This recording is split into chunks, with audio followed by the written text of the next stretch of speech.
గౌరవనీయులు తన్నీరు హరీష్ రావు గారు మన దేవస్థానానికి ఇచ్చేశారు. వారికి మనందరి తరఫున కూడా స్వాగతం సుస్వాగతం. అలాగే మన జహీరాబాద్ శాసన సభ్యులు మాణిక్రావు గారు కూడా ఇచ్చేశారు. వారికి కూడా మనందరి తరఫున స్వాగతం. అలాగే పిసిసి ఎంఎస్సి చైర్మన్ గారు అతిథి శివకుమార్ గారు సుపరిచితులు అందరికీ వారు కూడా ఇచ్చేశారు. వారికి కూడా ఆలయ కమిటీ తరఫున స్వాగతం సుస్వాగతం. అలాగే మమ్మీశ్వరి గారు జిల్లా పరిషత్ చైర్మన్ గారు వారు కూడా కుటుంబ సమేతంగా విచ్చేశారు. వారందరికీ కూడా ప్రత్యక్షంగా పరోక్షంగా విచ్చేసిన వారందరికీ కూడా పేరు పేరున స్వాగతం సుస్వాగతం. ఈ సందర్భంలో సహకారం చేసిన వారికి ప్రతి ఒక్క క్షణంలో కూడా మనం అందరం గుర్తు చేసుకోవాల్సిన అవసరం ఉంది. గత 2 సంవత్సరాల పూర్వము మనమందరం కూడా హైవే రోడ్ నుండి ఆలయం వరకు వచ్చే మార్గంలో ముళ్లతో మరియు రాళ్లతో అనేక ప్రజలందరికీ కూడా ఇబ్బందిగా నడుస్తూ వచ్చేవాళ్ళు. ఫుట్పాత్ కూడా లేని సందర్భం ఉండే. ఆ సమయంలో మన సహోదరులు హరీష్ రావు గారికి మన ఆలయ కమిటీ సభ్యులందరూ కూడా భక్తులకు ఇబ్బంది అవుతుంది నడవడానికి, దానికి ఒక సుగమమైన మార్గము కల్పించాలి అని విన్నవించుకోగానే తక్షణమే వారు నేను ఆలయానికి వస్తానని చెప్పి మాట ఇచ్చిన 2 రోజుల్లోనే దేవస్థానానికి వచ్చి ప్రత్యక్షంగా చూసి అక్కడి నుండి ఆలయ ముఖద్వారం మెయిన్ రోడ్ నుండి మన మొత్తం దేవాలయం వరకు సుమారుగా 2.5 కోట్ల రూపాయలతో తక్షణమే అమలు చేయాలని చెప్పి భక్తులకు ఇబ్బంది కాకుండా ఉండాలని రోడ్డును శాంక్షన్ చేసేది కాకుండా ఆ రోడ్డు కూడా వేయించి వచ్చినటువంటి ప్రజలందరూ కూడా ఈ యొక్క బయలు ప్రదేశం మొత్తం అడవిలో అనేక చిన్న చిన్న సమస్యలు 1, 2 అనేకమైనటువంటి సమస్యలు ఉంటాయి.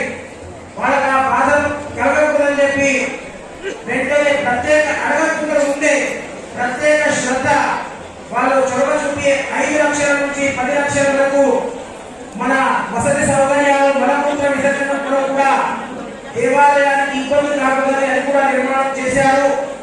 అలాంటి మన పెద్దలందరూ కూడా ఇక్కడ విచ్చేశారు. వారికి వినియోగించుకోవడం ఏమనగా ఆ సాక్షాత్ సిద్ధి బుద్ధి సమేత సిద్ధి వినాయకుడికి ఒకటే ప్రార్థిస్తున్నాను.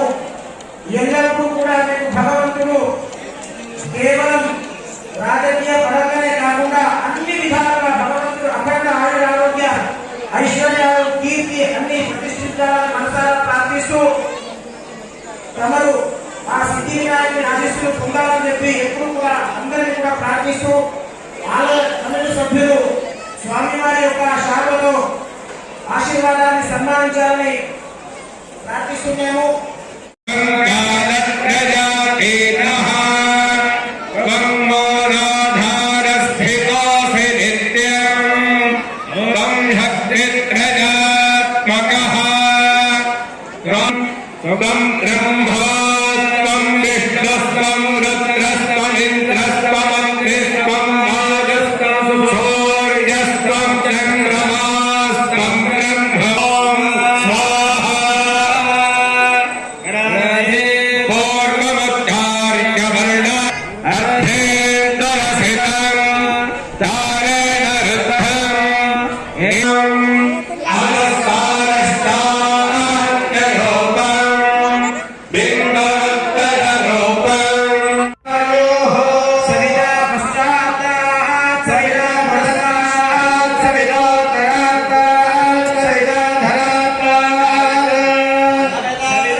గుంతకల్లో స్వయంభూ సిద్ధి వినాయక 225వ జయంతి ఉత్సవాల్లో పాల్గొనడం జరిగింది.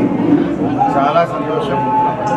ఈ సిద్ధి వినాయకుడు దినదినము తన ఆకారాన్ని పెంచుకుంటూ ఇక్కడికి వస్తున్నటువంటి భక్తులందరికీ వారి కోరికలు నెరవేరుస్తూ ఇటు తెలంగాణ, ఆంధ్రప్రదేశ్, కర్ణాటక, మహారాష్ట్ర 4-5 రాష్ట్రాల నుంచి కూడా ఎంతోమంది భక్తులు ఇక్కడికి వచ్చి ఆ సిద్ధి వినాయకుడిని దర్శించుకుంటూ ఉంటారు. ముఖ్యంగా ఈ సిద్ధి వినాయకుడి ఆలయాన్ని గతంలో కేసీఆర్ గారి ఆశీస్సులతో ఈ దేవాలయాన్ని ఎంతగానో అభివృద్ధి చేయడం జరిగింది. ప్రతి సంవత్సరం కూడా ఈ జయంతి ఉత్సవాలు అత్యంత అద్భుతంగా ఇక్కడ జరుపుకోవడం జరుగుతుంది. సో ఈరోజు కూడా పుష్పార్చన కార్యక్రమంలో ఆ సిద్ధి వినాయకుడి సేవలో మేమందరం కూడా పాల్గొనడం మాకెంతో సంతోషాన్ని, ఆనందం కలుగుతూ ఉంది. ఒకవైపు పెద్ద ఎత్తున యజ్ఞహోమ కార్యక్రమాలు, మరొకవైపు పుష్పార్చన కార్యక్రమాలు ఇవన్నీ కూడా బాగా జరుగుతూ ఉన్నాయి. దినదినం కూడా ఈ దేవాలయానికి వచ్చేటువంటి భక్తుల సంఖ్య కూడా బాగా పెరుగుతూ ఉంది. ఈ సిద్ధి వినాయకుడు స్వయంభూ సిద్ధి వినాయకుడు, అంటే తనకు తానుగా వెలిసినటువంటి వినాయకుడు. అంతేకాకుండా ప్రతి సంవత్సరం కూడా తన శరీర ఆకారం బాగా పెరుగుతూ ఉంటుంది. ఇది నార్మల్గా మనం ఎక్కడ చూడం. ఇలాంటి ఒక ప్రత్యేకత మన సిద్ధి వినాయక దేవాలయంలో ఇక్కడ ఉండడం జరిగింది. మరి ప్రతి సంవత్సరం నేను కూడా ఇక్కడికి వచ్చి మా గౌరవ శాసనసభ్యులు మాణిక్యరావు గారు, పార్టీ సీనియర్ నాయకులు, మరి జిల్లాలోని ఇతర ప్రజాప్రతినిధులు, శాసనసభ్యులు అందరం కూడా వచ్చి ఆ సిద్ధి వినాయకుడి ఆశీస్సులు పొందడం జరుగుతూ ఉంది. అన్ని విఘ్నాలు కూడా తొలగాలని, ఈ రాష్ట్రం ఇంకా సర్వతోముఖాభివృద్ధి పొందాలని, ఈ రాష్ట్ర ప్రజలందరూ కూడా సుఖ సంతోషాలతో, ఆయురారోగ్యాలతో ప్రజలందరూ చల్లగా ఉండాలని, మరి ఈ నూతన సంవత్సరం 1 జనవరి నాడు సిద్ధి వినాయకుడిని దర్శించుకొని ప్రార్థించడం జరిగింది.